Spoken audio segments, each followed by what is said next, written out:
Hello hi नमस्कार जय जगन्नाथ जय माँ काली मोर आउ एक नुआ फ्रेश ब्लॉग को आपण मानकु स्वागत करूची।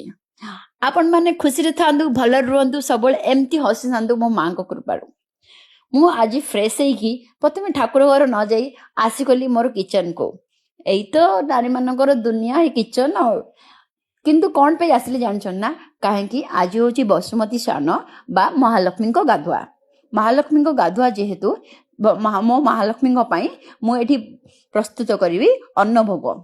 तो अन्न भोगे चलतु मु कौन कौन बनाऊँ देखा।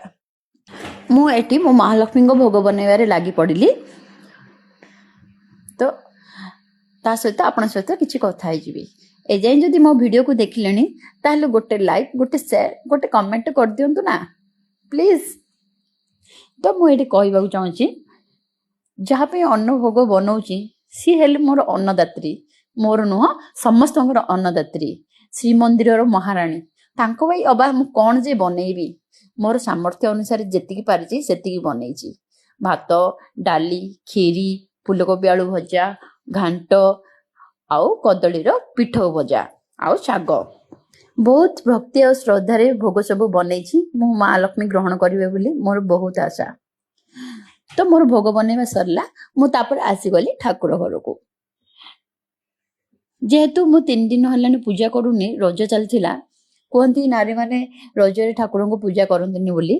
तो मो हबी पूजा करथुले पूजा बंद नथिला मो हबी पूजा कर दोथले। तो आसिली आज तो आज ही सफा करिया पड़िबो। तो प्रथमे एरणी बंध को पुछिकी हळदी गंगा जल रे टिके चिता पकई देली। सब ठाकुर को पोछा पोछी करके कपड़ा चेंज करदेली। समस्त को बसईकी फूल धूप धूपर सजई देली। एक्चुअली कौन कि यही पूजा रे आमर माणवसा गुरुवार जो लक्ष्मी नारायण थांदी तांको पूजा करा जाए। पंचामृत रे गाधेकी अँला हळदी रे गाधेकी खटोली रे बसईकी कपड़ा पिंधेकी अन्न भोग दिया जाए। किंतु कहती ना माणवसा गुरुवार महालक्ष्मी को फोटो वीडियो रे शेयर करा जाएनी तेणुक से सब मु देखौनी।